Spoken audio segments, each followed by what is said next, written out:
আলহামদুলিল্লাহ ওয়াসসালাতু ওয়াসসালামু আলা রাসূলিল্লাহ ফাআউযু বিল্লাহি মিনাশ শাইতানির রাজীম বিসমিল্লাহির রহমানির রহিম। আজকে আমরা কোরআনের সাথে সিরিজের নতুন একটি ভিডিও করতে যাচ্ছি।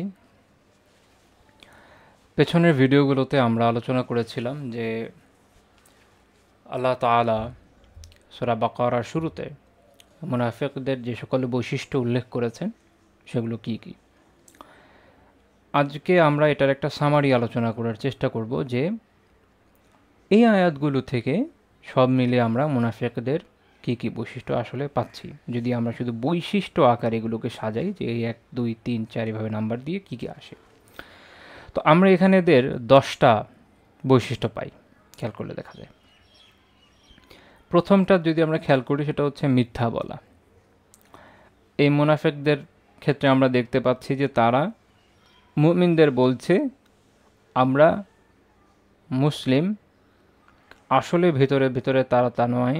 তাহলে তারা কি করছে? আসলে মিথ্যা বলছে। তো মিথ্যা বলা মুনাফিকদের একটি বৈশিষ্ট্য। দ্বিতীয় বৈশিষ্ট্য হচ্ছে ধোঁকা দেয়া, যেটা এই কথার মধ্যেই পাওয়া যাচ্ছে, কারণ তারা এই মিথ্যা বলার মাধ্যমে মুমিনদেরকে ধোঁকা দিচ্ছে। তৃতীয় বৈশিষ্ট্য হচ্ছে ধূর্ততা।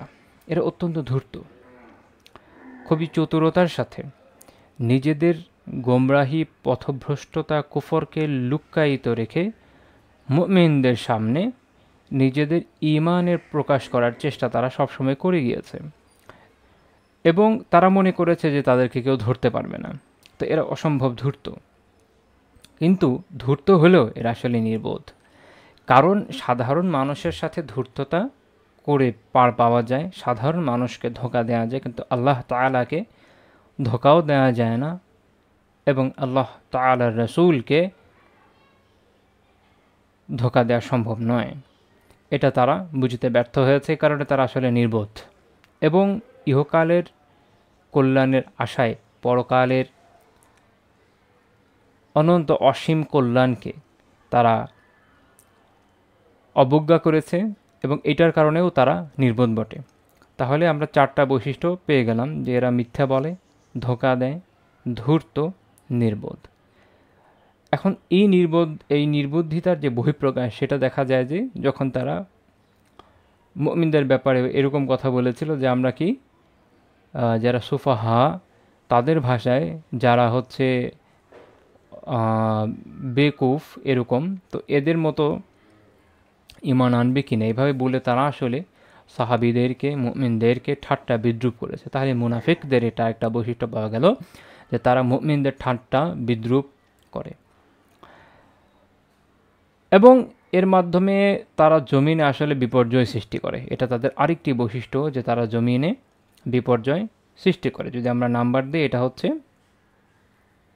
5 নাম্বার, না 6 নাম্বার, 6 নাম্বার, যে জমিনে বিপর্যয় সৃষ্টি করে। কারণ কুফর, শিরক এগুলো জমিনের আসল বিপর্যয়। অন্যান্য আর 10টা বিপর্যয়ের চেয়ে বড় বিপর্যয় হচ্ছে জমিনে শিরক ছড়িয়ে পড়া, কুফর ছড়িয়ে পড়া, গুনাহ, কবিরা গুনাহ ছড়িয়ে পড়া। এবং মুনাফিকদের ভিতরে অন্তরে লুক্কায়িত শিরক ছিল, কুফর ছিল, এবং এর মাধ্যমে তারা অন্যান্য মিথ্যা বলে, ধোঁকা দিয়ে, ঠাট্টা বিদ্রূপ করে মুমিনদেরকে তারা বিপর্যয় সৃষ্টি করেছে। কবিরা গুনার মাধ্যমেও সকল ধরনের বিপর্যয় তাদের মধ্যে একত্রিত হয়েছে। যদিও তারা মানতে নারাজ, তারা মনে করছে যে তারা হচ্ছে মুসলিহ, তারা হচ্ছে সংশোধক, কিন্তু আসলে এটা সঠিক নয়, বরং তারাই বিপর্যয় সৃষ্টিকারী। তো এইটা তারা কিন্তু বুঝতে পারছে না, এবং তারা মনে করছে যে তারা আসলেই জ্ঞানী। তারা তাদের যে অজ্ঞতা, এটাকে জ্ঞান মনে করছে, এটাই বড় মূর্খতা, এই জন্য তারা মূর্খ। এটা 7ম বৈশিষ্ট্য তাদের, যে তাদের মধ্যে মূর্খতা রয়েছে। কারণ প্রকৃত জ্ঞানকে যখন কেউ বুঝতে অক্ষম হয়, এবং যা অজ্ঞতা সেটাকে জ্ঞান মনে করছে, ওটা বড় মূর্খতা। তাওহীদের জ্ঞান যখন কেউ বুঝতে ব্যর্থ হচ্ছে, আল্লাহ তাআলার বরত্ব বুঝতে ব্যর্থ হচ্ছে, ইসলামের সত্যতা বুঝতে ব্যর্থ হচ্ছে, এবং কুফর এবং শিরককে বেশি গুরুত্ব দিচ্ছে, তখনই তো সে আসলে মূর্খ। তো তার মূর্খতা এখানে প্রকাশ হয়ে যাচ্ছে। তাদের 8ম বৈশিষ্ট্য হচ্ছে পথভ্রষ্টতা, দলায়ালা। তাদের মধ্যে গোমরাহি রয়েছে, পথভ্রষ্টতা রয়েছে, কারণ সুপথ তারা গ্রহণ করেনি, তারা সুপথ থেকে দূরে সরে গিয়েছে, আমরা দেখতে পাচ্ছি। এবং তাদের আরেকটা গ্রুপের মধ্যে আমরা এই সমস্যাটা দেখি যে তারা দোদুল্যমান, যেটা আমরা এর আগে আমি আলোচনা করেছি, যে তারা একবার মনে করছে যখন ঈমানের কিছু বৈশিষ্ট্য প্রকাশ পায়, ইসলামের কিছু সৌন্দর্য প্রকাশ পায়, কিছু রাসূলুল্লাহ সাল্লাল্লাহু আলাইহি ওয়াসাল্লাম এর কিছু মুআজিজা প্রকাশ পায়, তখন তারা মনে করছে যে আচ্ছা এটা তো ভালো হতে পারে। যখনই আবার বিভিন্ন কাফেরদের প্রেশার চলে আসছে, তাদের সাথে দেখা সাক্ষাৎ হচ্ছে এবং মনের গহীনে লুক্কায়িত যে গোমরাহি এটা বারবার উথলিয়ে উঠছে, প্রত্যেকবার তারা দোদুল্যমান হয়ে যাচ্ছে যে ইসলাম কি সঠিক না ভুল। তো তাদের মধ্যে দোদুল্যমানতা রয়েছে। দশম বৈশিষ্ট্য হচ্ছে তারা ঈমানদারদের সাথে উপহাস করে, ঈমানদারদের সাথে উপহাস করে, তাদেরকে গুরুত্ব দেয় না। আমরা এর আগে দেখেছি তারা ঠাট্টা বিদ্রুপ করে, এটা তারা মুমিনদের বিলিফকে, বিশ্বাসকে নিয়ে ঠাট্টা বিদ্রুপ করে এবং ব্যক্তি হিসাবে মুমিনদেরকে তারা উপহাস করে, তাদের নিয়ে মজা নেয়। তো এই 10টা বৈশিষ্ট্য কম বেশি আমরা এই আয়াতগুলোতে পাই। তাহলে আমরা দেখতে পাচ্ছি যে মুনাফিকদের বৈশিষ্ট্য আল্লাহ তাআলা কিন্তু খুলে খুলে বর্ণনা করছে, এবং আমরা পরে অন্যান্য সূরাতেও কোরআনে এদের আরও কিছু বৈশিষ্ট্যের আলোচনা দেখতে পাবো। আমাদের এখান থেকে একটা শিক্ষার উপকরণ এটাও রয়েছে যে কোরআনে মুনাফিকদের বৈশিষ্ট্যের সংখ্যা আসলে অনেক বেশি। হাদিসে তো কয়েকটা বৈশিষ্ট্য বলা আছে, কোরআনে এর থেকেও বেশি আলোচনা করেছে, এবং এটার কারণ হচ্ছে মুনাফিকরা সমাজের জন্য, সভ্যতার জন্য, জাতির জন্য, মুসলিমদের জন্য অত্যন্ত ক্ষতি করে। কারণ এরা ঘরের ভেতরের শত্রু, এবং এরা যে পরিমাণ ক্ষতি করতে পারে বাইরের লোক অত ক্ষতি করতে পারে না। আমরা যুগে যুগে বিভিন্ন সময় এই ক্যাটাগরির লোকদেরকে দেখে এসেছি যে তারা মুসলিমদের ক্ষতি করার ক্ষেত্রে সবার থেকে অগ্রগামী, এবং যেটা তারা করে যে পিঠে ছুরি মারে, এটা তো খুবই ভয়ানক একটা বিষয়। এই জন্য কোরআনে আল্লাহ তাআলা কিন্তু মুনাফিকদের বৈশিষ্ট্যগুলোকে খুব বিস্তারিতভাবে বর্ণনা করেছেন। আমাদের এটা একটা কর্তব্যও বটে যে বর্তমান সময়ে কাদের মধ্যে এই বৈশিষ্ট্যগুলো পাওয়া যাচ্ছে এটা একটু মিলে দেখা দরকার। একটা ব্যাপার হচ্ছে যে কারো ভেতর যদি আত্মিক মুনাফিকই থাকে এই রকম, যেটা ঈমানগত মুনাফিকই, সেটা ভিন্ন বিষয়, এবং এটা মানুষকে একদমই কাফের বানিয়ে দেয়। আমরা এর আগে বলেছি যে আমূলে এক ধরনের মুনাফিকই আছে, এটাও কবিরা গুনাহ, অর্থাৎ মুনাফিকদের বৈশিষ্ট্যগুলো তার মধ্যে আছে। হয়তো আমি ধরে নিলাম, আমরা বেনিফিট অফ ডাউট দিলাম যে হতে পারে সে আত্মিকভাবে মুনাফিক নয়, আত্মিকভাবে সে মুমিন। আমরা ধরে নিলাম, যেহেতু এখন ওয়াহি নাজিল হয় না, আমাদের পক্ষে বোঝা সম্ভব হয় না যে সে আত্মিকভাবে মুনাফিক কিনা, ঈমানিভাবে মুনাফিক কিনা, কিন্তু আমরা এটুকু অবশ্যই তার কাজ থেকে বুঝতে পারি যে সে আমূলিভাবে, কর্মগতভাবে মুনাফিক কিনা, অর্থাৎ মুনাফিকের কর্মগত যে গুণ সেটা তার বা বৈশিষ্ট্য সেটা তার ভেতরে আমরা পাচ্ছি কিনা। আমরা দেখি এমন ধরনের লোক যারা আছে আমাদের সোসাইটির ভিতরে, মুসলিমদের ভেতরে, আপনার এরকম কিন্তু মানুষকে আমরা দেখি যারা কি করছে, যারা অহরহ মিথ্যা বলছে, মানুষকে ধোঁকা দিচ্ছে, সেটা কেনা বেচা থেকে নিয়ে জীবন আচারের বিভিন্ন ক্ষেত্রে তাদের মধ্যে অত্যন্ত ধূর্তামি থাকে, এবং খুব প্যাথেটিক্যালি তারা এর উল্টো দিকে নির্বোধ হয়। ধোঁকা দেয় বলতে কি, এটা একটা বোঝার ব্যাপার যে তারা বিভিন্ন বিষয়ে তো ধোঁকা দেয় এবং মনে করছে এটাই ধূর্ততা, এবং দুনিয়াবী ক্ষেত্রে তারা অনেক ধূর্ত, এটা এভাবে বোঝা যেতে পারে। যে দেখবেন যে দুনিয়ার বেনিফিট পাওয়ার ক্ষেত্রে তাদের ধূর্ততার কোনো সীমা নেই, কীভাবে বের করে নিয়ে আসা যাবে দুনিয়ার যে কোনো সুযোগ সুবিধা, এটা তারা অনেক ভালো বোঝে। কিন্তু আখিরাত সম্পর্কে তারা অজ্ঞ, আখিরাত সম্পর্কে তারা নির্ভর। যখনই দেখবেন কিছু মানুষ আছে অনেক জ্ঞানী, অনেক চমৎকার কথাবার্তা বলছেন, কিন্তু যখনই আখিরাত প্রসঙ্গে আলোচনা আসবে, দিন প্রসঙ্গে আলোচনা আসবে, ঈমান আকীদা নিয়ে আলোচনা আসবে, তারা নির্বোধের মতো কথাবার্তা বলবে, জাস্ট ননসেন্স। এখান থেকে বোঝা যাচ্ছে যে এই বৈশিষ্ট্য কিন্তু এদের ভিতরে ঢুকে গেছে, এবং দেখবেন যে মুসলিমদের বিভিন্ন কাজকর্ম নিয়ে তারা ঠাট্টা বিদ্রুপ করবে এবং মুমিনদের নিয়ে উপহাস করবে। দেখেন মুসলিমরা খুব সিনসিয়ারলি যখন কোনো কিছু করে ওইটা নিয়ে তারা এরকম উপহাস করে। আমরা এখনকার সময় যদি একটা উদাহরণ দিই, আমার এই ভিডিও হতে পারে অনেক কাল পরেও মানুষ দেখবে।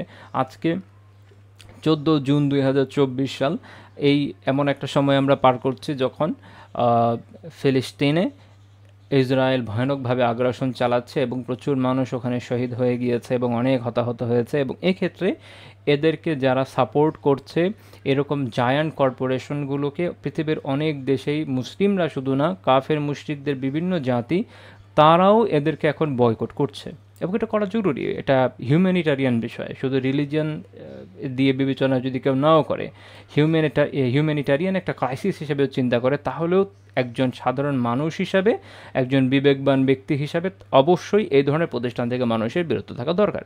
ইন্টারেস্টিংলি কিছু কিছু মানুষ এই সময় এসে বিভিন্ন ধরনের কথাবার্তা বলে এই ধরনের বিষয়গুলোতেও ডিমোরালাইজ করার সর্বাত্মক প্রয়াস চালিয়ে থাকে মুমিনদের এই কাজগুলোকে। ইন্টারেস্টিং বিষয় হচ্ছে এখানে যে যেমন অস্ট্রেলিয়াতে, খোদ ইউএসএতে, পৃথিবীর অন্যান্য দেশে বয়কট চলছে, সেটা নিয়ে আমি এদেরকে টু শব্দ কখনো করতে দেখিনি, বিকজ ওখানে সাদা চামড়ার লোকজন বয়কট করছে, ক্রিশ্চিয়ানরা বয়কট করছে। আমাদের দেশে যেহেতু মুসলমানরা করছে, তো তাদের তখনই মনে করেন যে এই উপহাস করা এবং ঠাট্টা বিদ্রুপ করার বৈশিষ্ট্য তাদের ভিতর উথলিয়ে ওঠে। এখন তখন তারা এইভাবে বলতে থাকে, হ্যাঁ এটা করলে ওটা কেন করলে না, এরকম। কিন্তু এটা ইন্টারেস্টিং পয়েন্ট হচ্ছে এখানে যে একজন মানুষ পুরো দুনিয়া একসাথে বয়কট করতে আসলে সক্ষম নয়। বয়কট বলেন, পৃথিবীর যে কোনো কার্যক্রমের একটা মূলনীতি আছে, সেটা হচ্ছে আপনাকে এটা প্রিসাইজভাবে করতে হবে, একদম নির্দিষ্ট একটা অ্যাটেইনেবল গোল ধরতে হবে। যে আপনি ধরেন আপনার 100টা শত্রু আছে, আপনি 100 জনের সাথে একসাথে 100 ফ্রন্টে লড়াই করতে পারবেন না, আপনি শেষ হয়ে যাবেন। আপনাকে 1টা 2টা 3টে এরকম যাচাই বাছাই করে টপ প্রায়োরিটি দিয়ে কাজ করতে হবে, যে এরা এরা এরা এই মুহূর্তে প্রাইম, এবং এদেরকে যদি আমি ধ্বংস করি বা এর বিরোধিতা করি, তাহলে আমি তুলনামূলক কম ক্ষতিগ্রস্ত হব। এরকম অনেকগুলো বিষয়কে সামনে রেখে সাধারণত এরকম সিদ্ধান্ত নিতে হয়। পৃথিবীর যে সকল দেশ আছে, পৃথিবীর এমন দেশ কম যাদের আশেপাশে সব প্রতিবেশীর সাথে তার অতি সদ্ভাব, এমনটা আসলে হয় না। কিন্তু সবার সাথে কি সে যুদ্ধে লাগে? সবার সাথে সে যুদ্ধে যায় না।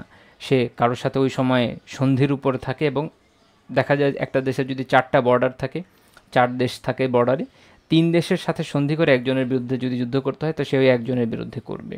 সে একসাথে 4টা দেশের উপর আক্রমণ করলে তার পরিণতি হিটলারের মতো হবে, অথবা তার পরিণতি এর আগে নেপোলিয়ন যেটা করেছে, রাশিয়া অ্যাটাক করে, এরকম হবে।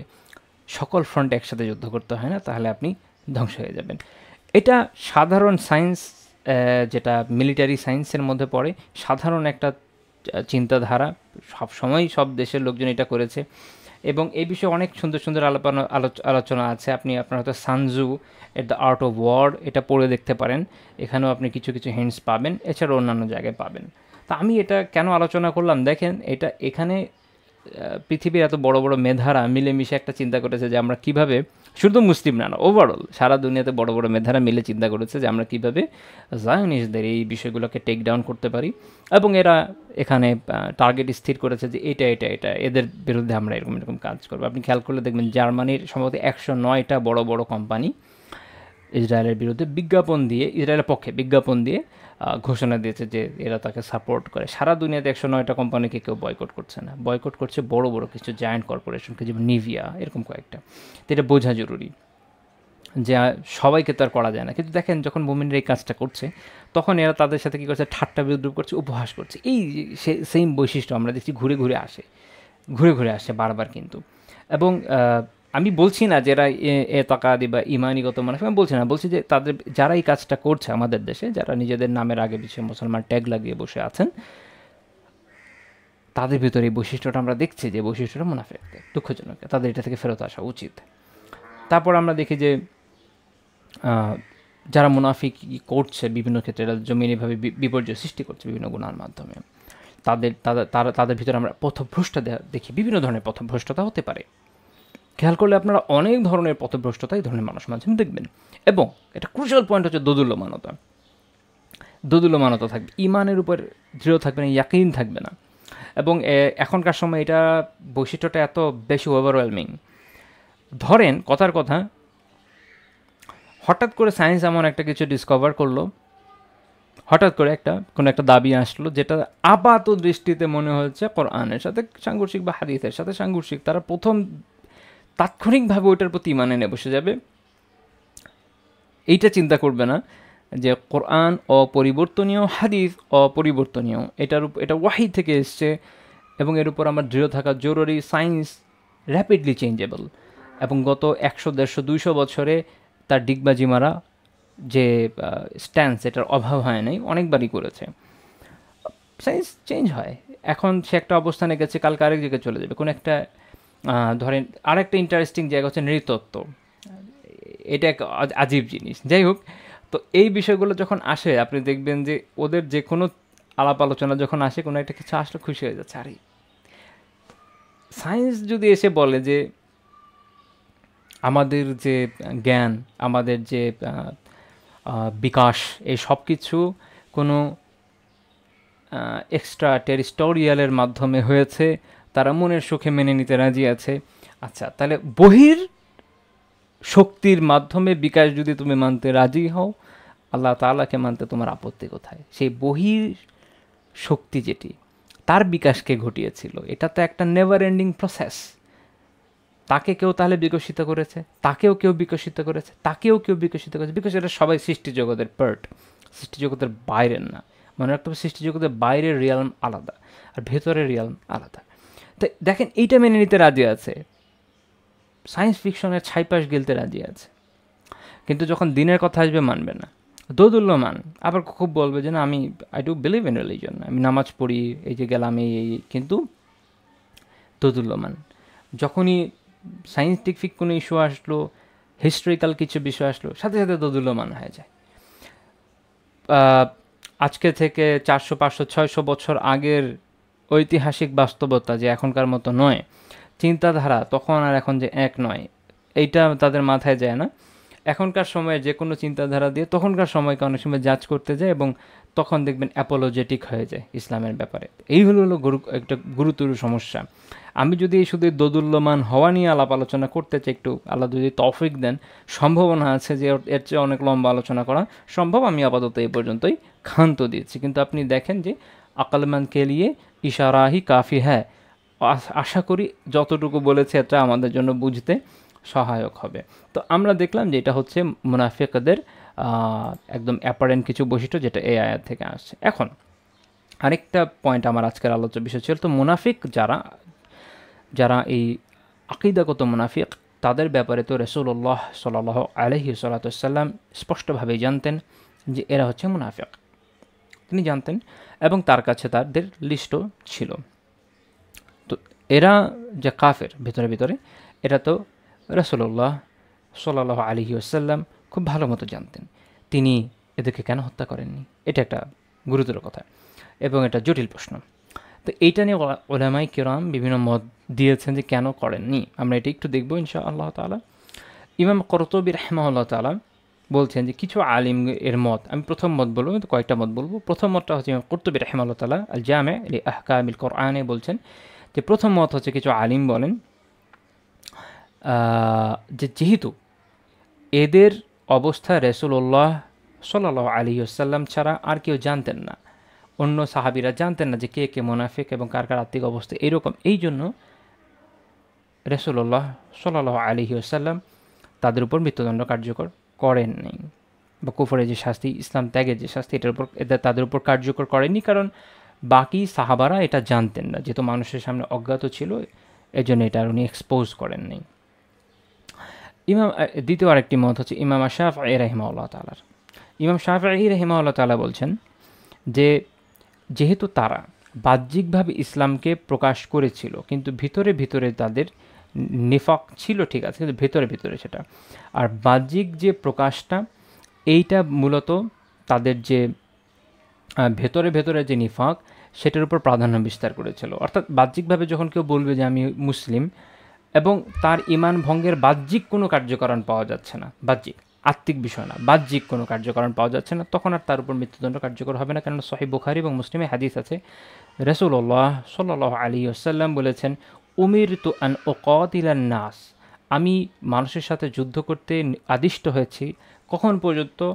হাত্তা ইয়াকুলু লা ইলাহা ইল্লাল্লাহ, যতক্ষণ না তারা বলছে লা ইলাহা ইল্লাল্লাহ, এটা না বলা পর্যন্ত তাদের সাথে আমি যুদ্ধ করতে আদিষ্ট। ফাইদা ক্বালুহা, যখন তারা এটা বলে ফেলবে, আসামু মিন্নি দিমাআহুম ওয়া আমওয়ালাহুম ইল্লা বিহাক্কিহা ওয়া হিসাবুহুম আলাল্লাহি আযজা ওয়া জাল, যখনই তারা এটা বলে ফেললো, তখন তারা আমার কাছ থেকে নিজেদের জান এবং মালকে নিরাপদ করে নিল। ব্যতিক্রম হচ্ছে যদি তারা ইসলামের কোনো হক এর কারণে দণ্ডপ্রাপ্ত হয়, ইল্লা বিহাক্কিহা। দেখা গেল সে হয়তো, অন্যান্য বিভিন্ন বর্ণনা আছে যে হতে পারে যে সে জেনা বা করলো বা এমন কোনো কাজ করলো যেটার কারণে মৃত্যুদণ্ড শরিয়াতে জারি হয়, তখন তার উপর এটা যাবে। আর যদি আত্মিক বিষয় হয়, হাদিসে বলা হচ্ছে ওয়া হিসাবুহুম আলাল্লাহি আযজা ওয়া জাল, এবং তাদের যে আত্মিক বিষয় তার হিসাবটা মূলত কার কাছে? আল্লাহ তাআলার কাছে। তো তাহলে এই হাদিস থেকে ইমাম শাফিঈ রাহিমাহুল্লাহ তাআলা দলিল দিয়েছেন, যেহেতু এদের বাহ্যিকতা ছিল ইসলামের উপর, বাহ্যিকভাবে মুসলিম দাবি করছে এবং বাহ্যিকভাবে ঈমান ভঙ্গের কোনো কারণ দেখায়নি, বাহ্যিকভাবে কোনো হদ কায়েম হওয়ার মতো, ইসলামী সাজা কায়েম হওয়ার মতো কোনো বিষয় দেখায়নি, এই জন্য তাদের উপরে মৃত্যুদণ্ড জারি হয়নি। 3 নম্বর পয়েন্ট, সেটা হচ্ছে আরবরা যেন ইসলাম থেকে বিমুখ না হয়, কারণ তখন ইসলামের প্রচার প্রসারের যুগ। ওই সময় যদি দেখা যেত যে রাসূলুল্লাহ সাল্লাল্লাহু আলাইহি ওয়াসাল্লাম তাঁর সাথীদেরকে হত্যা করছেন, তাহলে মানুষরা ইসলাম সম্পর্কে ভীত হয়ে যেত। আমরা একটা ঘটনা দেখি। ও এক যুদ্ধের সময়, এক গাজওয়ার সময় আব্দুল্লাহ বিন উবাই, যে ছিল মুনাফিকদের সর্দার, সে একটা গুস্তাখি করার পরে ওমর রাদিয়াল্লাহু তাআলা আনহু দাঁড়িয়ে গিয়ে বলেছিলেন, ইয়া রাসূলুল্লাহ, হে আল্লাহর রাসূল, দানি আদরিব উনুকা হাযাল মুনাফিক, আমাকে অনুমতি দিন, আমি এই মুনাফিকের গর্দান উড়িয়ে দিই। তখন রাসূলুল্লাহ সাল্লাল্লাহু আলাইহি ওয়াসাল্লাম বলেছেন, দাহু, তাকে ছেড়ে দাও, লা ইয়াতাহাদ্দাসুন নাস আন্না মুহাম্মাদা ইয়াকতুলু আসহাবাহ, তাকে ছেড়ে দাও যেন মানুষ এটা বলতে না পারে যে মুহাম্মদ তার সাহাবীদেরকে হত্যা করে। কারণ মানুষ তো এর আর অন্য সাহাবীদের মধ্যে পার্থক্য করতে পারবে না, দূর দরাজের মানুষ। আমাদের সময়ে এসে আমরা যখন আধুনিক যোগাযোগ ব্যবস্থার কল্যাণে এত কিছু জানতে পারি, তারপরও একটা মানুষের সঙ্গীদের ভেতর কে তার অনুগত, কে অনুগত না, কে সহায়ক, কে সহায়ক না অধীনে কাজ করেছে, এই পার্থক্যই করতে পারি না। একজনের দোষের জন্য আরেকজনকে দোষী করে বসে থাকি। তাহলে ওই সময় যখন দূর দূরে মানুষ এই কোনো খোঁজ খবরই জানতে না, কি হচ্ছে না হচ্ছে, তারা কীভাবে সঠিকটা বুঝতো? তো এই জন্য যেহেতু বাহ্যিকভাবে তারা কুফরের কোনো নিদর্শন প্রকাশ করেনি বা বাহ্যিকভাবে ইসলাম ভঙ্গের কোনো কার্যকারণ প্রদর্শন করেনি, তাই রাসূলুল্লাহ সাল্লাল্লাহু আলাইহি ওয়াসাল্লাম তাদেরকে হত্যা করেননি, বরং মানুষের এই যে মানুষ যেন কনফিউশনে পড়ে না যায়, এই জন্য এই কাজটা থেকে বিরত ছিলেন। এই বর্ণনাটি সহিহ বুখারীর 4905 নম্বর হাদিস। এর ব্যাখ্যা করতে গিয়ে ইমাম ইবনে কাসীর রাহিমাহুল্লাহ তাআলা তার তাফসীরে বলছেন যে এর মানে হচ্ছে তিনি এই জন্য এদেরকে হত্যা করেননি যেন এর ফলে অনেক আরবের যে অন্তরটা ইসলামে প্রবেশ করার বদলে না যায়। কারণ ওয়ালা ইয়ালামুনা হিকমাতা কাতিলিহি, একে হত্যা করার যে হিকমা, প্রজ্ঞা, এটা তো তারা জানতো না, তাই না? তো তারা ভাবতো যে আরে মুহাম্মদ সাল্লাল্লাহু আলাইহি ওয়াসাল্লাম তার সাথীকে মেরে ফেলেছে। তো এটাই হলো মূল কথা। তো এখানে এটাও একটা খুব ইন্টারেস্টিং পয়েন্ট, যেটা যেখান থেকে ফকিহগণ একটা দলিল নিয়েছেন যে মুনাফিকদের বিরুদ্ধে জিহাদ হবে ইলম দ্বারা, কারণ এদের বিরুদ্ধে তো জিহাদ করতে হবে। আল্লাহ তাআলা কোরআনে বলেছেন সূরা আত-তাহরীমের 9 নম্বর আয়াতে, ইয়া আইয়ুহান নাবিয়্যু জাহিদিল কুফফার ওয়াল মুনাফিকিন, হে নবী, আপনি কাফির এবং মুনাফিকদের বিরুদ্ধে জিহাদ করুন। এখন এই জিহাদ কিভাবে হবে? শেখ আল উসাইমিন রাহিমাহুল্লাহ তাআলা তার কিতাব আশ-শারহুল মুমতি' এখানে আলোচনা করতে গিয়ে বলছেন যে এটা কিভাবে হবে, জিহাদুল মুনাফিকিন এটা কিভাবে হবে?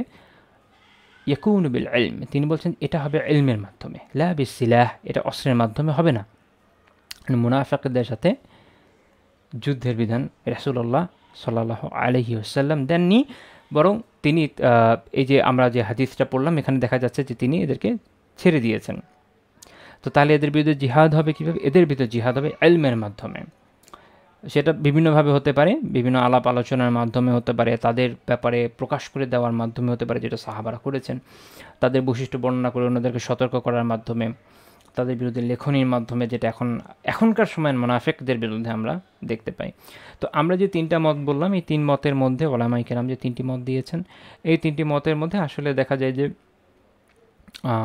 বেসিক কোনো বিরোধ নেই। মূল কথা একটাই যে এরা বাহ্যিকভাবে ইসলামের নিদর্শন যেহেতু প্রদর্শন করছিল, বাহ্যিকভাবে কাফের হওয়ার মতো কোনো কারণ বা ইসলামী যে শাস্তি বিধান তা জারি হওয়ার মতো কোনো কারণ তারা প্রদর্শন করেনি। এবং এই অবস্থায় যদি আত্মিক যে অবস্থা তাদের, তার উপর বিচার করে তাদের উপর সাজা কার্যকর করা হতো, তাহলে দূর দরাজের মানুষ সেটা বুঝতে ব্যর্থ হতো এবং তার ইসলাম থেকে বিমুখ হয়ে যেত।